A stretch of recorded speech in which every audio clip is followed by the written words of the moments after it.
بالنيات وإنما لكل امرئ ما نوى. يوم المسلمين السلام عليكم ورحمة الله تعالى وبركاته. وعليكم السلام ورحمة الله تعالى وبركاته. يومنا دوكي da azumi na kwana hudu. Sa'annan kuma watan bature kuma yana da kwana 30 a cikin watan Mai 2017. Muna kauna ga Allah madauki sarki yadda ya nuna mana wannan kwana na hudu cikin lafiya. Allah ya karbi ibadar mu a ciki da nuna mana kuma karshen watan baki daya da kuma mana jin kai da rama ya samu cikin bayi wayanda ya ɗauka su da bari shiga wuta. Al'umma annabi Muhammad sallallahu alaihi wasallam wayannan ababa da ke faruwa cikin rayuwar mu yau da gobe ta wani bangare lokacin mu kenan yake kare wannan saboda shi mu ribaci lokaci a yi aikin kirki, a yi nafilfili, a yi sadakoki, a yi karatun Kur'ani. Mutum da kake ganin nan shekaru ne, shekaru kuma watanni ne, watanni kuma kwanaki kuma sa'a ne, awa ne, awa kuma minti ne, minti kuma seconds ne. Saboda shi kowane 1 seconds ya rage to shi kenan an rage wani abu cikin rayuwarka. Wata na zuwa na Ramadana yana zuwa gashi yau ya shiga kwana hudu. Sai mu dage mu bi Allah a ciki biyayya da gaskiya. Allah ya mana jin kai.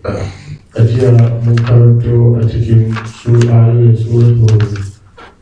suratul Isra'i muke? Mun karanta muka je muka ajiye farin Ubangiji da ya ce a sa rabbukum an yarhamakum wa in uttum udna waja'alna jahannama lil kafirina asira. Allah madaukaki sarki bayan ya gaya mana labarin da ya ba bani Isra'ila da irin abin da ya hukunta a kansu zai tabbata ko abin da ya sanar da su cewa za su yi barna a duniya sau biyu idan sun yi ga irin hukumar da Allah zai musu. Sa'an nan Ubangiji ya ce nan gaba mai yiwuwa Allah ya ji tausayinsu ya kuma kawo musu kwanciyar hankali da zaman lafiya da jin kai, amma in sun koma sabo Allah madauki sarki zai komai musu hukuma. Malaman tafsiri suna cewa Ubangiji madauki sarki menene sirrin cewa za ku yi barna sau biyu kuma zai muku hukuma sau biyu?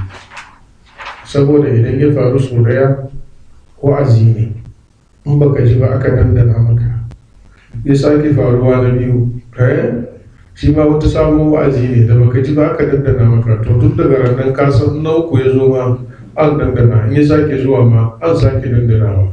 Sai sa an yi maka so da ya ka gani inda kana ta ma ana hutuman ka ne abin ya auku, in ya zo kana ganin maybe by mistake ne dai abin ya zo, nature ya kawo, sai abin ya sake zuwa kuma second time, to yanzu ya baka wani serious warning cewa lalle abin da aka faɗi nan tabbas haka yake zuwa. Saboda shi Allah mulki sarki ya ce da tufsiduna fil ardi marratayn wa la ta'lunna uluwan kabira fa idza ja'a rasuluna ba'athna alaykum ibadan lana uli ba'sin shadidin wa ila al-diyar wa kana wa'dan maf'ula. Alkawari ne da Allah ya rubuta sai an zanta. To haka ne aka je aka zantar da alkawarin farko da alkawari na biyu. To yanzu Ubangiji ya ce ana kaunan Ubangiji ne muku jin kai, amma in kun koma mu ma za mu koma. Wannan ka'ida ne na Alkur'ani. Mun gane ko duk wanda ya tuba Allah zai karbi tuban shi, wanda ya koma a cikin sabon Allah kuma Allah madaukakin sarki zai mishi hukuma. Akwai wata hadisi da take isharar fassara wannan aya, illa sanadin hadisin yana da rauni, wanda hadisi kudisi ne. Ubangiji madaukakin sarki yana cewa bayi na wani idan sun tuba ni ne ya fi musu ne, amma in ba su tuba ba to ni ne doktan su ne musu magani. Ma'anar doktan su ne musu magani lokacin da su shiga cikin sabon Allah madaukakin sarki, Allah madaukakin sarki zai kawo musu hukuma, wanda wannan hukuma zai sa su tambayi a dole su komo baya, in ya so su rabu da sabon Allah su yi ma Allah biyayya.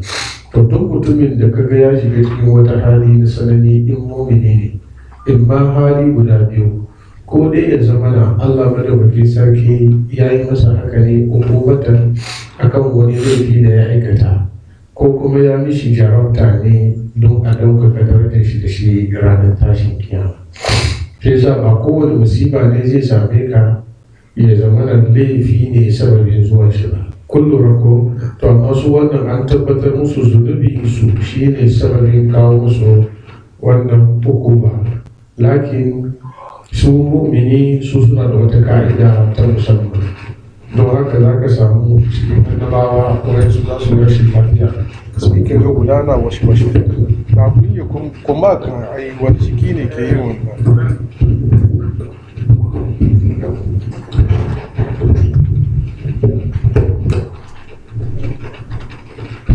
Kashe na kan gani. Mana wani wurin kan ce da.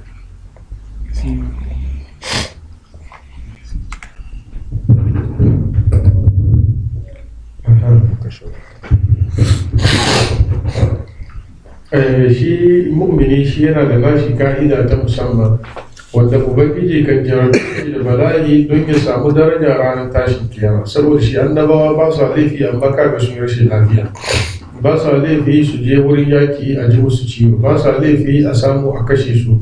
Abin da ya samu annabawa na kara musu daraja ne. Kai kuma mu'mini duk abin da zai same ka na zunubi na ukuba a nan duniya, na bacin rai, rashin lafiya, kowane irin nauyin wahala zai zama maka karkarewar zunubi, kamar yadda suratul tauba ya ba da ishara. Ai mun gane ko? Allah madauki sarki ya ji tausayi mu. A nan gaba Allah madauki sarki ya faɗa yau ne lafiyar da sauki kwarai, to ku taimake mu addu'a.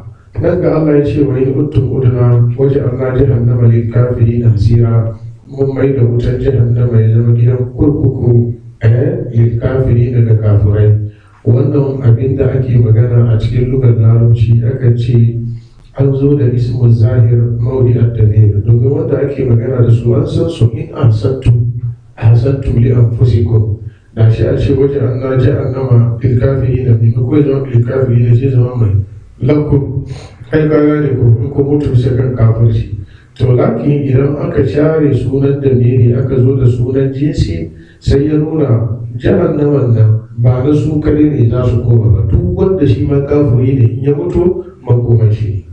Magana ya wani Allah shi ne masani. Ji gaba. إن هذا القرآن يهدي للتي هي أقوم ويبشر المؤمنين الذين يعملون الصالحات أن لهم أجرا كبيرا. الله بدأ بكسركية شيء إن هذا القرآن كسني شوى وأن القرآن يهدي yana shiryarwa lillati zuwa ga hanyar nan da take hiya aqwam, ita ce mafi daidaita. Wa yubashshirul mu'minin, sannan tana ba mu'minai bushara allazina ya'maluna salihati, waɗanda suke aikata ayyuka ta kwarai, anna lahum ajran kabira, Allah ya musu tanadi wata irin gada wanda yake mai girma a ranar tashin kiyama. A cikin wannan idan muka lura da ayoyin da muka karanto, wa ataina Musa kitaba waja'alnahu hudan li bani Isra'il. Allah ya ce mun ba annabi Musa littafi at-Taura, muka mai da shi ya zama shari'a ga bani Isra'ila. Bai yiwa ne bani Isra'ila su zo su ce wa annabi Muhammad, tunda a cikin littafin ka Alkur'ani an ce an ba mu at-Taura, kuma at-Taura shari'a ne, inda haka mun yi su da kayan ba ce mun sake ba. Ka lura wannan siyasar an yi amfani da shi wurin mai da musulmi da yawa arna, wa khasatan mutane arewan Najeriya wayanda yake Christians daga cikinsu suka tafi Masar suka je suka yi karatu. Ɗaya daga cikinsu babban malami ne na Christian, daga baya ga ya musulunta alhamdulillah, ba Dr. Jobin nan ba shi ba.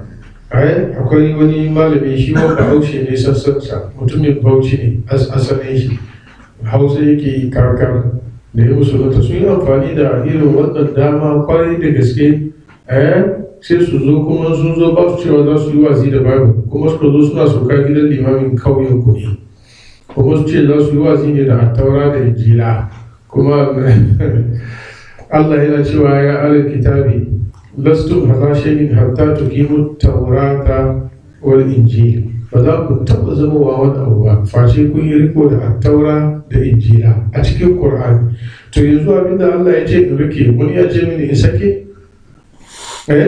to Allah ya ce rike attaura da injila saboda shi sa kuke rike da shi to kaga wata siyasa ko to Allah madaukakin sarki ya kawo mana badil maimakon wa'ancan Allah ya saukar da sabuwa idan naku akwai hidaya ciki to wannan yani billati hiya aqwa sa'annan naku da yake hannunku yanzu an shigar da ta'arifi a ciki an gayyara aka kaddamar aka akhara amma wanda ke hannunmu yanzu na annabi Muhammad sallallahu alaihi wasallam shine littafi guda da yadda ya saurar rubuce na annabawa dukka baki daya wanda ba a samu kari ko rage a ciki ba a duk duniya inda ka samu Qur'ani to Qur'ani guda ɗaya ne wayanda suka rubuta sabon Qur'ani ina na su yi ba a ko ina ba an yi wasi da shi saboda wannan littafi ne na Allah ya yi alkawarin zai kiyaye abinsa inna na nazzalna zikra wa inna lahu lahafizun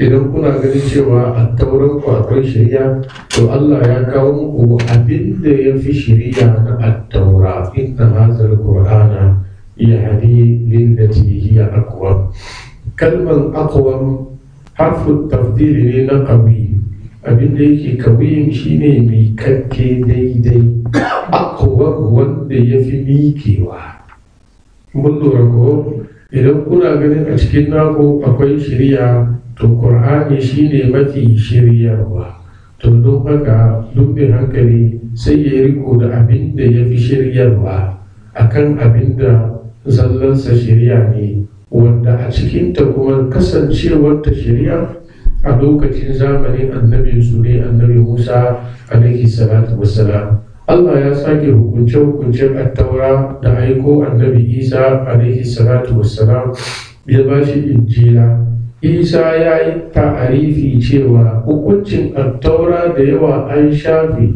wali uhilla lakum ba'da allazi hurrima alaikum Allah ya aiko ni in zo in halatta muku waɗansu ababen da aka hana ku saboda waɗansu ababen da aka hana bani Isra'ila an hana su ne saboda wani laifi da suka yi shi aka farashe su fa bi zulmin min alladhina hadu harramna alaihim tayyibati uhillat lahum wa bi saddihim an sabilillahi kaseera wa akhdhihim riba wa kadnuhu anhu wa aklihim amwal an-nasi bil batil Allah malauki zai ce saboda azzalincin da suka yi ta yi Ubangiji ya haramta musu waɗansu ababa masu daɗi to da aka ja lokaci suka zo suka saitu Allah ya aiko Isa alaihi salatu wassalam waɗannan ababen da aka haramta a taura Isa ya zo ya halatta shi shi yasa aiki da abin da ke cikin taura mansuri ne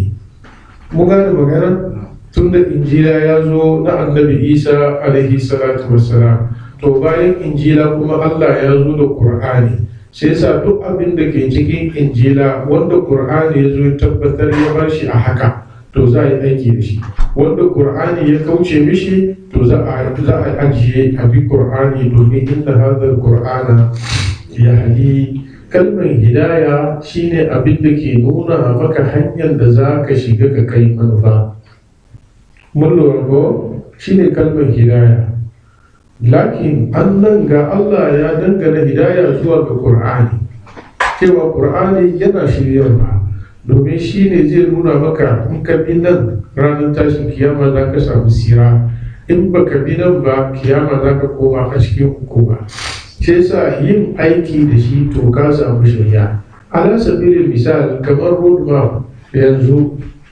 idan mutum yana neman titi nan yanzu da navigation ya zo sai aka rabu da sa road map in ba ka bada kowa ne unguwa ka gan map babba cikin glass idan ka zo ka saya zai baka direction ka ga titi kaza ke kusa da shi, in ka bi nan jonshi kaza ne, in ka bi nan jonshi kaza ne. To in ka follow da ya zo ya kawo ka da adireshin da kake bukatar ka tafi. Ka gani ko to ya shiryar da kai zuwa ga manufa ke. Wanda shi ne hidaya irin na alkur'ani. Shi ne hidaya na alkur'ani. Road map ne ke rubuce a ciki zuwa samun yardan Allah. Sannan mai yin bayanin abin da ke cikin Qur'anin kuma shi kuma yana da hidaya nashi, shine Annabi Muhammad sallallahu alaihi wasallam. Shine ya gaya maka yi haka, bar haka, binan ga, shiga nan ga, kar ka taba wannan, ka taba wannan, kar ka je wurin nan, ka je wurin nan.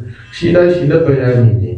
Idan ka saurare shi kai mishi biyayya a ciki, Allah madaukakin sarki kuma sai ya shiryar da kai zuwa ga samun yadda. Saboda shi aka dangane hidaya ga Annabi Muhammad, wa innaka latahdi ila siratin mustaqim. To amma kololuwan shari'a ne wanda za a sa imani a zuciyar bawa ya shiga zuciyar shi ya zama daram ya karba hanyar yadda ya bi wannan aikin Allah ne shi kare. Don haka ka gani hatta Annabi Muhammad suratul wancan sura ya kore masa hidaya, ya ce innaka la tahdi man ahbabta walakin Allah yahdi man yasha wa huwa a'lamu bil muhtadin. Cewa kai baka shiryar da wanda kake so, alhalin wani aya kuma ya ce wa innaka la tahdi, kai kake shiryarwa. Shi sa shiryarwa irin na Muhammadu Rasulullahi sallallahu alaihi wasallam, hidayatul bayan. Ka gane ko shiryarwa ne na yi muku bayanin hanyar katari. Shiryarwa irin na alkur'ani yadda ka san road map, haka nan ne in ka follow zai kai ka zuwa ga samun bukatanka. Shiryarwa na Allah ya sa maka yardan Allah a cikin zuciyarka, ya zama da ka tashi a cikin musulunci, ka zama musulmi, ka karbi tauhidi. Ko kana arne, Allah ya kawo wani abu na sababi ya shiryar da kai ta hanyar wannan. Kowane mutum da irin hanyar da ake shiryar da shi. Ai na saba ba ku labari, wayansu mutane sai da suka ji jiki sannan suka musulunta. Wayansu mutane halayen Annabi suka gani suka musulunta. Wani mutum kasancewar shi tare da manzon Allah tun yaranta, kawai da Annabi ya ce ni a manzon Allah ne ya ce gaskiya ka, shine Abubakar Siddiq radiyallahu ta'ala anhu. Amma wani sai da ya ga mu'jiza, ya kamo barewa yana tafiya, manzo Allah yana kira zuwa ga Allah, sai ce zai irin izgili na ba'ad da suke mai, sai ce idan kana da awon kai annabin Allah ne, ni ba zan yi imani da kai ba sai barewa ga ta yi imani da kai. To sai manzo Allah ya kalli barewa ya ce da ita, wa ya halice ki? Cewa ne ta fara magana. Ai sai sake ya ja gefe yana kallo. Allah bai sama, bai iko a sama, bai iko a kasa, bai iko a ruwa, bai iko a sarari, ta yi ta magana. Ya ce ni wane ne ce kai Annabi Muhammadu ne, manzo Allah wanda Allah ya yi goshi da shari'a kaza kaza kaza. Ai dole sai ya sallama. Ka gani ko rakumi ta zo ta yi magana da Annabi Muhammad sallallahu alaihi wasallam, ta gaya mishi a cikin kunnen shi, mai gida nan ga irin halaye kaza kaza kaza da yake mini. Manzo Allah ya ce wa ke da wannan rakumi, ya kace na wani da Annabi ya kira shi ce wani yaya haka ga abin da ta yi karan ka zuwa wurina. Ya ce ashhadu an la ilaha illallah wa annaka rasulullah. Wayan su ko ba su imani ba, sai da aka yi yaki, aka gwabza, aka kama su ala tilas, aka zo aka zamna da su a cikin sifofin suka yi imani. Wani an kamo shi a wurin yaki, manzo Allah ya bar aka daure shi cikin masallaci, kwanan shi 3 ana ba shi abinci, ana kyautata mu'amala da shi. Garan na 3 ya san ba wani abu, manzo Allah na tambaye shi da za ka yi imani ba, ya ce ba zan yi ba. Me kake so yi maka irin shamnin da kai ne? Ce abin da nake so in karama abin da na yi maka ka yi daidai, in ka yafe mini kai mai yafewa ne. Ran kwana na 3 Annabi ya ce a kwance shi, na san gare shi, ku tafi ka tafiyarka. Ya sani ko tabbas yanka shi ya yi, ya fita yana tafiya ya ta tafiya har ya ga ya bar gari, kowa bai bi shi ba kibiya ba harbi ba komai. Ya shi ya ce ashhadu an la ilaha illallah wa annaka rasulullah. Wani kyauta Annabi ya bashi, kyauta ya zo yana neman taimako. Manzo Allah ya ce kaga dusin ga dabbobin da ke tsakanin su na rakuma da rago kura ta fi baka, yana ta ma'ana mishi bahane, ya ta korawa yana tafiya. ya gani ya bar gari har da shigowar shi gari shi ba shi kadai ne mu'mini ba mutanen garin duka yake kira ya kawo bi aslimu fa inna muhammadan yuti ata'a balla ya shi fakara mutane dole ku zo ku yi imani shi kuwa rukana bai yi imani ba sai da aka kwana shi da kasa shi rukana sai da aka yi kokowa da shi saboda zalimi ne ba wanda ya isa ya saya gaban rukana in dai zabuwa ne shi kanka ya taba kasa shi kuma ya ce ba zai imani ba shi dai ya yi zabuwa shi da manzon Allah manzon Allah sallallahu alaihi wasallam sahabbai suka yi kuwa ya ce a hafilin zabuwa ko koma gefe kyalin da rukana ana fara zabuwa shi ga kan shi kasa da karfi ya ce wai bai shirya ba yana tashi da ya sake jin na biyu ga karfin mala'iku ne ya sha ruwan lafi na wa anna muhammadan rasulullah to hadallahu aqwaman bi nuri hawarikin wa bi sayfi yahdillahu man kana ajraba wayansu mutane Allah ya shiryar da su ne ta hanyar mu'jizozin annabawa wayansu ko sai da suka ga takobi ala ayyi hal kun fahimci hidaya ne akwai na alqur'ani akwai wanda aka dangana wa annabi Muhammad sannan kuma akwai irin na Allah madaukakin sarki inna hadhal qur'ana yahdi lillati hiya aqwam wa yubashshirul mu'minin yana ba mu'minai bushara kalmar bushara yana zuwa a cikin alqur'ani guda biyu imma ya zama zai gaya maka abin farin ciki a lugan shi larabci kenan shine a baka labarin abin alheri imma wanda ke zuwa gaba ko wanda ya riga ya faru mutum ne zo ya ce maka ai matanka ta sauka lafiya kana ji ko ka gani ya baka bushara hankalinka zai kwanta zaka ji daɗi domin tana cikin serious condition wanda yau ko gobe sai Allah idan sun shiga nakuda akwai bushara a Qur'ani yana nufi at-tahakkum shine wa bashiruhum bi azabin alim ka ba su busharar da azaba wanda yake mai sanani kalmar bushara labarin farin ciki to azaba mai sanani ya za a iya zama bushara ya za a iya zama bushara to saboda shi in ka gan shi an dangana shi da azaba sunan shi tahakkumi ai mun lura ko idan kuma yana game da rahama kurum to shi kuma ana ce da shi bushara wanda zai zo gaba shine wanda Qur'ani ya fi yawan gaya mana shi ne idan kai kirki ranar tashin kiyama Allah zai maka kaza oppositin shi wannan shi ake ce da shi inzar gargadi don haka ka gani alkur'ani yana hada su a wurare da yawa a su da yawa lakin abin ishara a cikin wannan aya wanda nake so ja hankalin ku bisa kai shine wa yubashshirul mu'minin alkur'ani yana ba mu'minai bushara sai ya sifata mu'minan nan waɗanda busharar nan zai tabbata a kansu ranar tashin kiyama su ne wa alladhina ya'maluna salihat ashe zallan cewa kai imani kurum to busharar ka ba zai tabbata ba sai imanin ka ya hadu da aiki na kwarai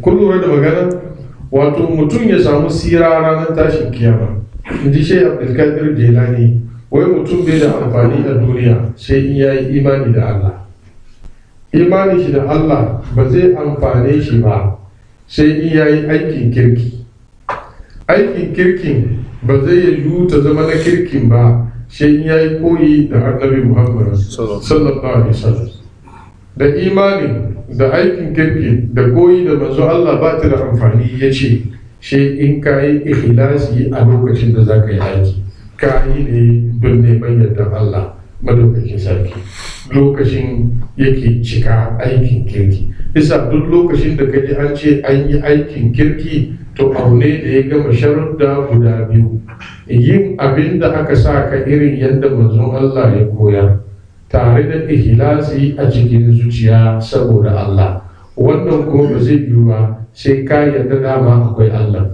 amma wanda bai yadda akwai Allah ba ko da yana sallah yana zakka yana haji yana tunanin lahira watakila ba gaskiya ba ne wannan ba sunan shi mu'mini ba sunan shi munafiki wayannan ayyuka da yake aikatawa a zahiri ranar tashin kiyama kura ji zama Allah ya kiyaye wa kadimna ila ma amilu min amalin faja'alnahu abahan mansura Allah madaukakin sarki ya ce bashirul mu'minina allazina ya'maluna salihati anna lahum ajran kabira ubangiji ya musu tanadin wata irin babban ladan kuma babba ajiran da tanwi da nakira wani irin lada kuma kabiran wanda yake mai girma, saboda ba wanda ya san abin illa sai an je kiyama.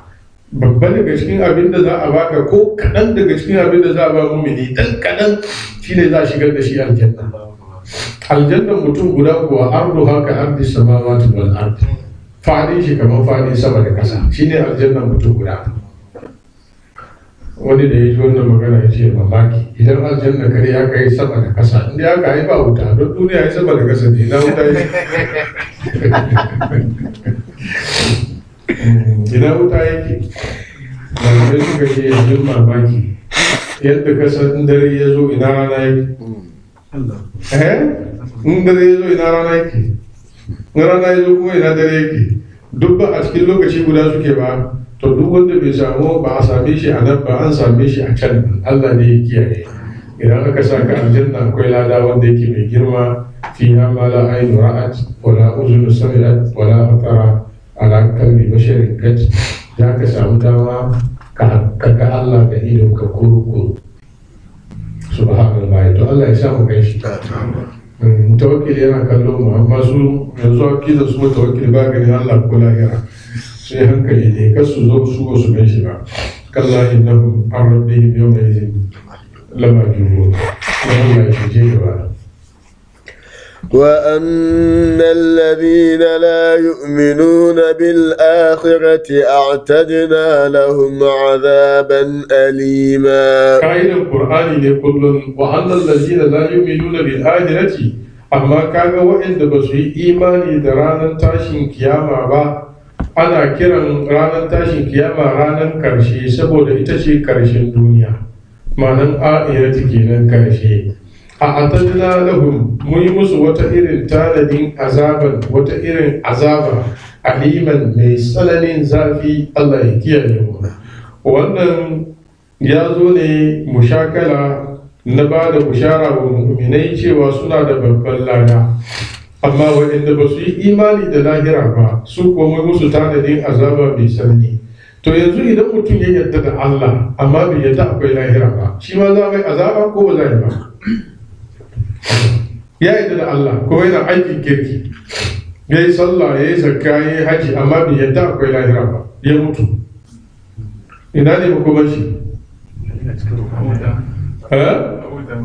cikin wuta? A gaishe ka. Hujja? Bai tanda da ranta da ciwo ba. Bai tanda da kama akwai tafin ciwo ba. Ya riga wani sakon annabi. Saboda yadda da lahira yana daga cikin rukunin imani, sai sa rage rukuni guda kamar walwale duka ne. Mun lura ko idan ka rage guda to ka walwale duka baki daya.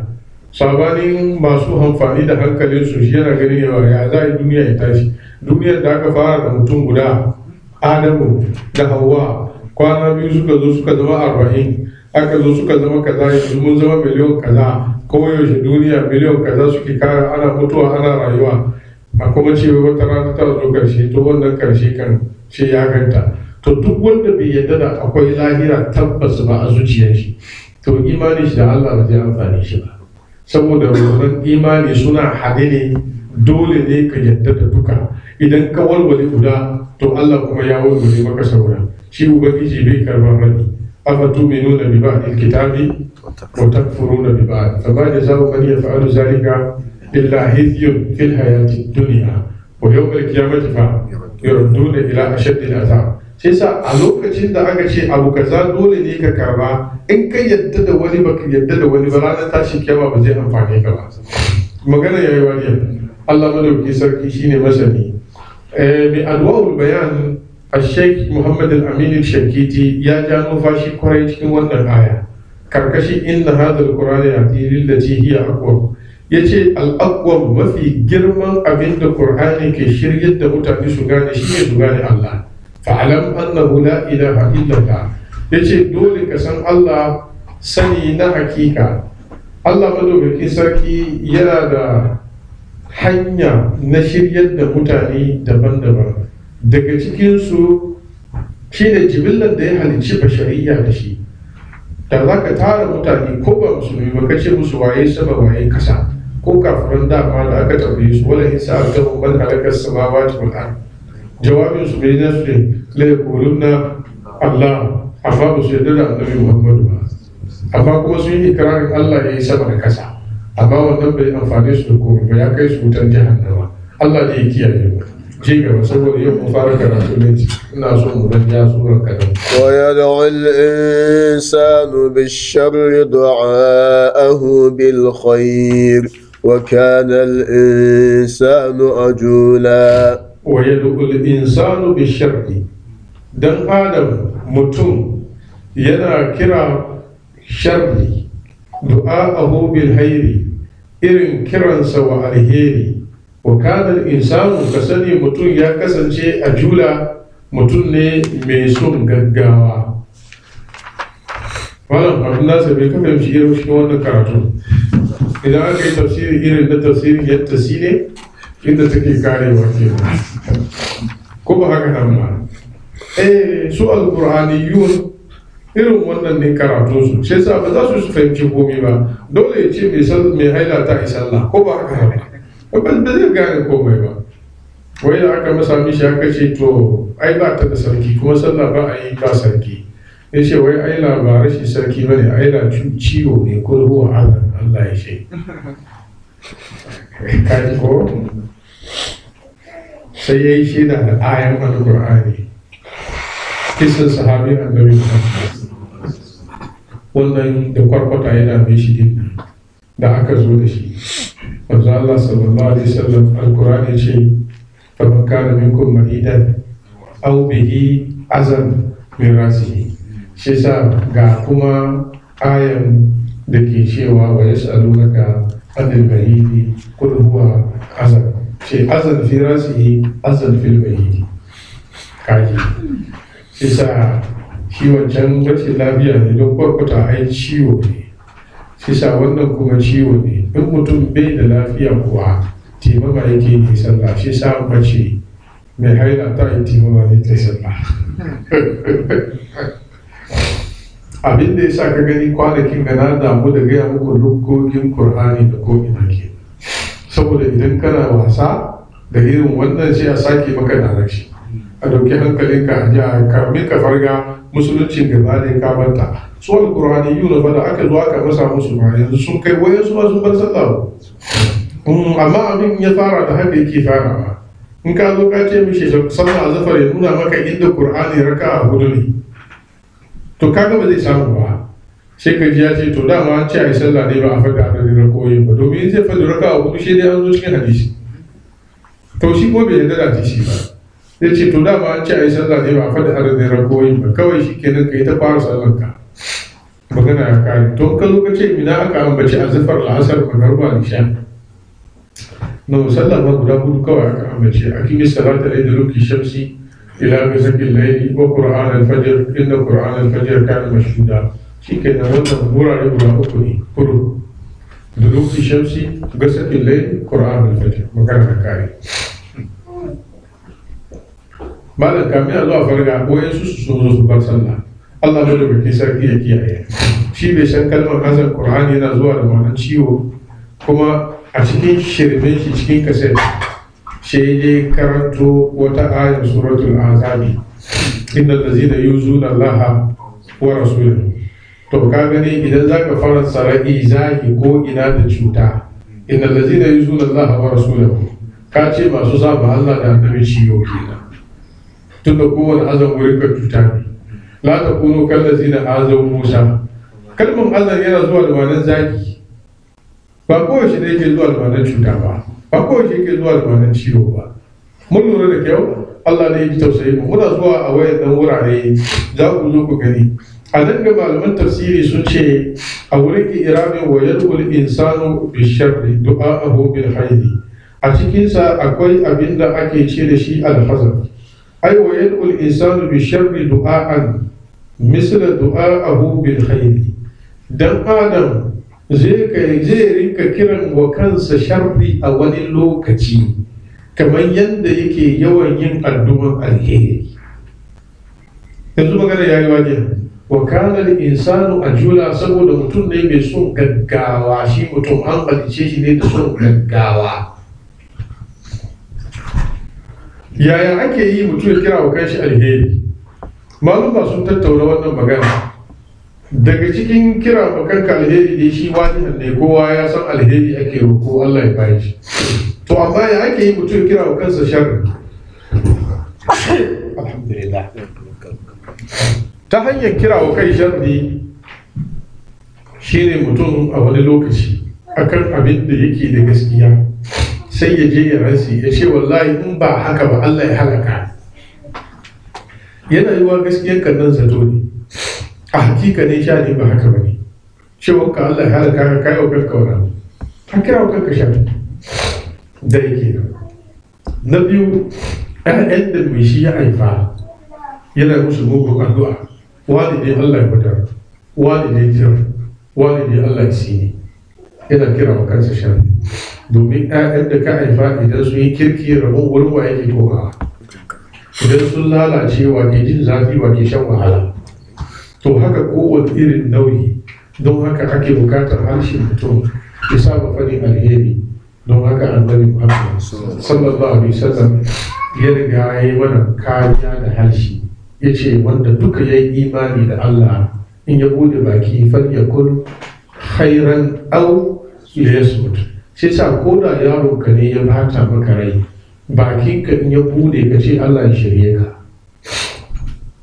ka lura ko da ba wannan zuciya kake so ba amma bakin in ya bude ka ce Allah ya shirye ka to a haka da Allah ya karbi addu'ar ka shi ka ga ya zama shirye wannan na da muhimmanci kwarai da ya kamata a kiyaye wajen wani insanu bisharri dan adam yana yawan kiran wa kansa sharri kamar yadda yake yawan kira wa kanshi alheri amma ta sharrin nan ta inda bai sani ba wa kana al-insanu majula Allah ya halici dan adam da su gaggawa ba da jira وجعلنا الليل والنهار آيتين فمحونا آية الليل وجعلنا آية النهار مبصرة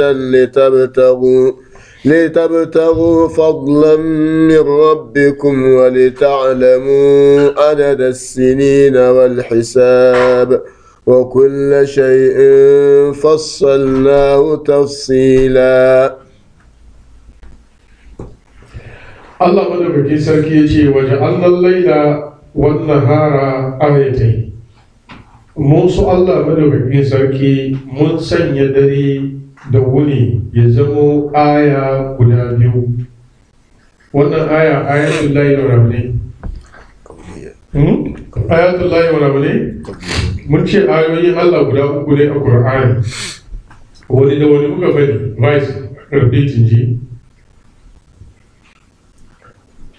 kana kwana yau noma ne da kana iya tunawa mun ce ayatul lahi kauniya kamar yadda malam ya faɗa sa'an nan mun ce akwai ayatul lahi wani mu'jiza na annabawa sannan mun ce akwai ayatul lahi kuma shine abin da ya saukar cikin littafi wanda ake karantawa to waɗannan ayoyi na Allah madaukakin sarki ma'anan aya alama idan balarabe ya ce aya bi ma'ana alama alaman mai alaman abin da za ka duba ka gane Allah wani mu'ujiza ya gani ya yi imani da Allah wani kuwa sama da kasa ne ya duba ya yi mamakin mahalicin abin da ke ciki da shi ya gane Allah wani kuma abin da aka saukar wa annabawa ne ya karanta ya tabbatar da cewa wannan magana kan gaskiya ne ya yi imani da Allah saboda to saboda shi ake kiransu aya waje an lallai da wannan haram ayatai ne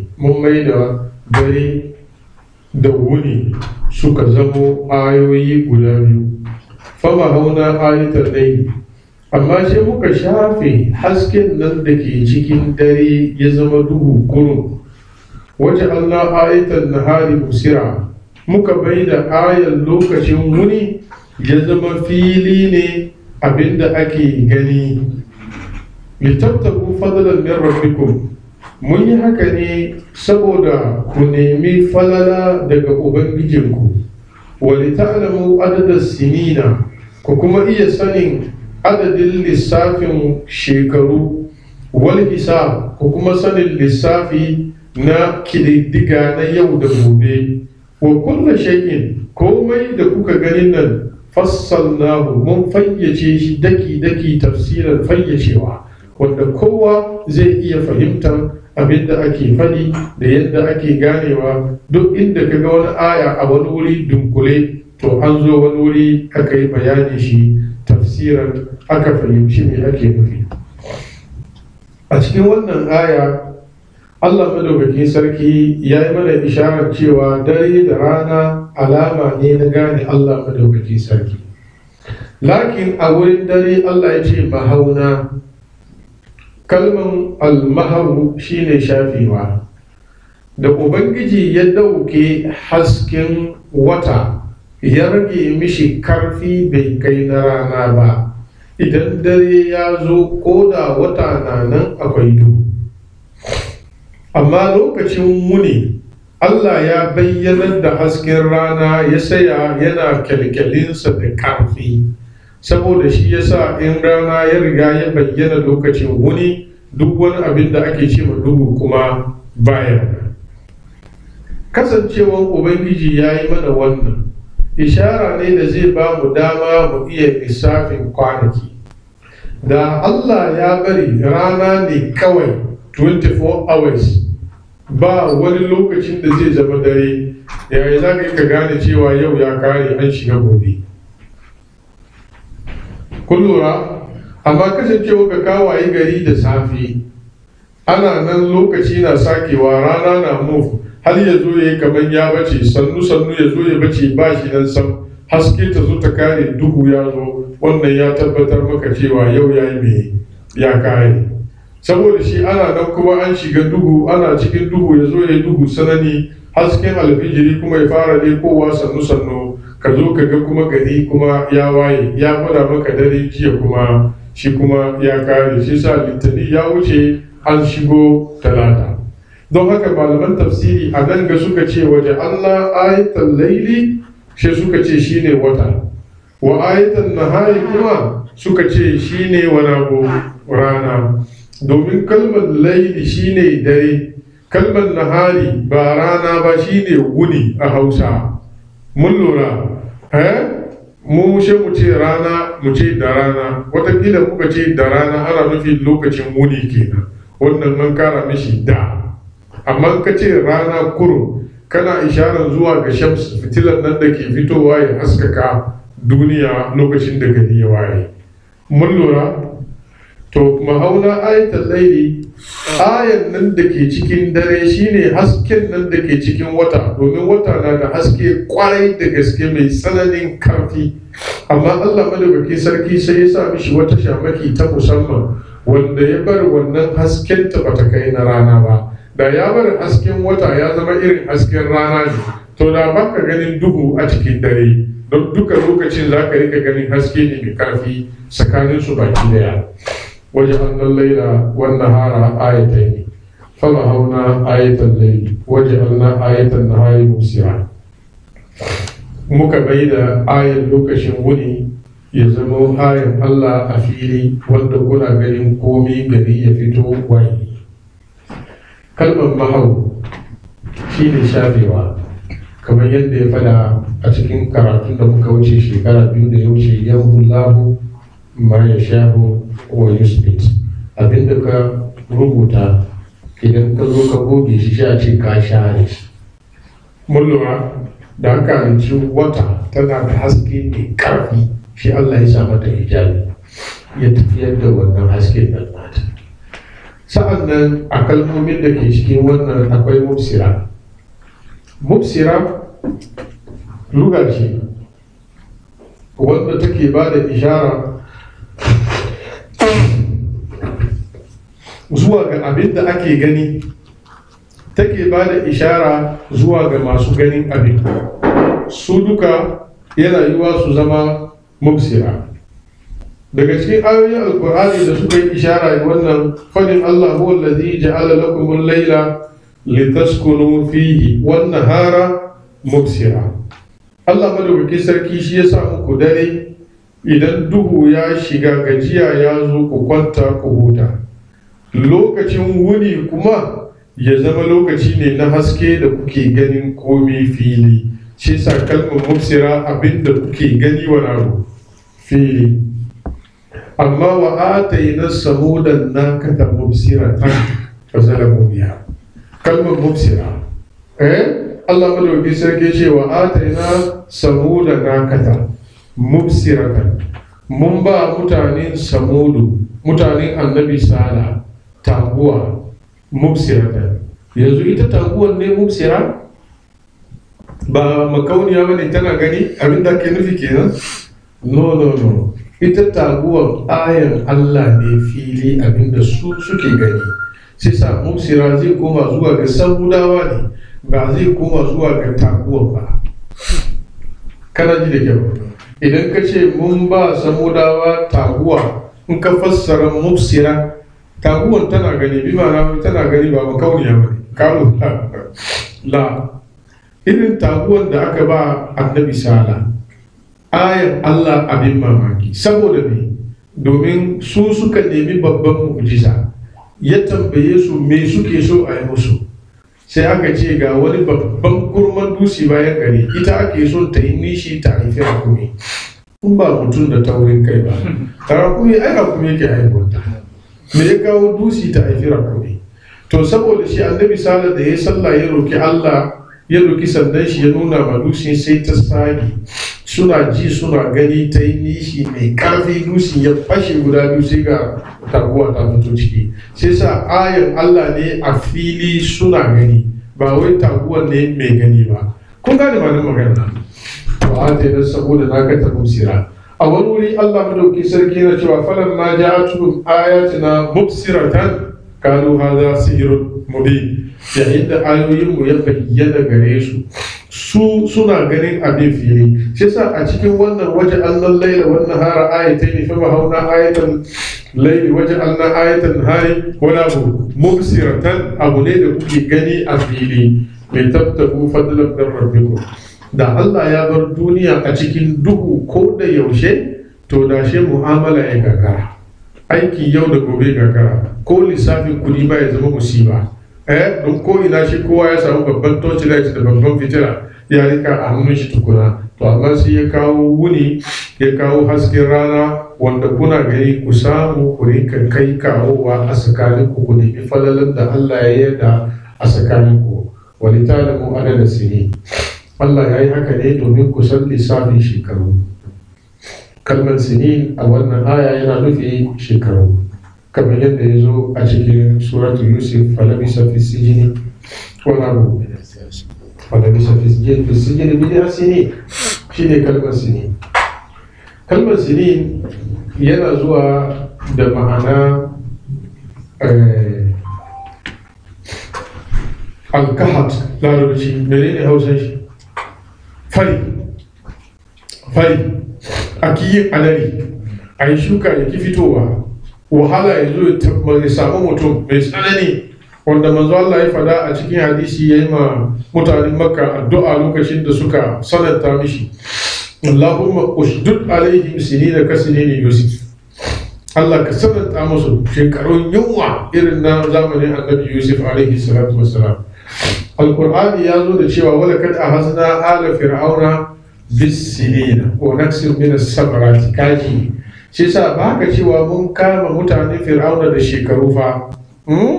As-sinina a cikin wannan aya yana isharar cewa Allah ya kawo musu talauci, sun ka sha wahala, abinda suke shuka ya fito yaki fitowa, sai Qur'ani ya bayani wa naksir min as-samarati, muka rage musu amfanin gona, watakila za su wazantu.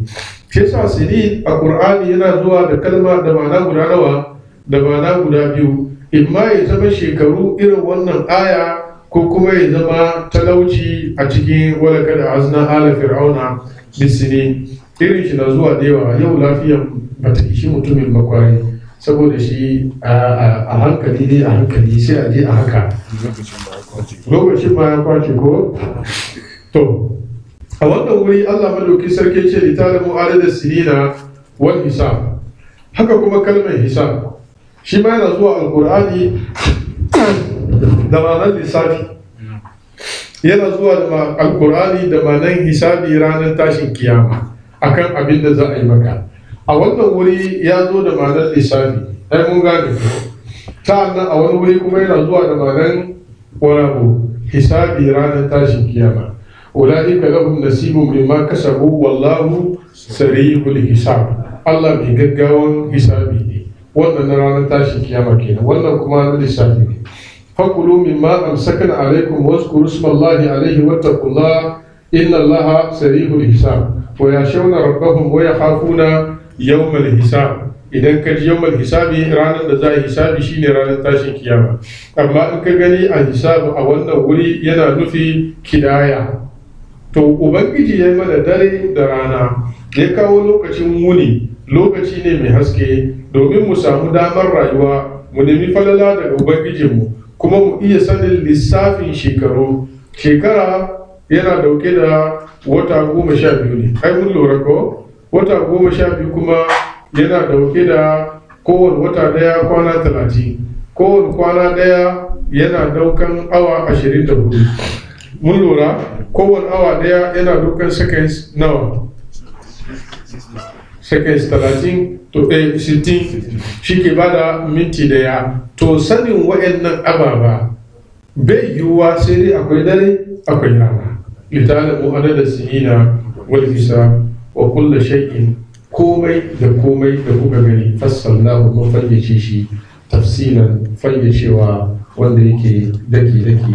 Ina jin dai mu hakura mu saya a haka, in ya so gobe shi mu cika wannan wuri. Allah madaukakin sarki da ya sare mana, ya ji tausayin mu, ya biya bukatun mu, ya ba mu alherin duniya da lahira, ya kiyaye mu sharrin duniya da lahira. Malamin namu da jiya muka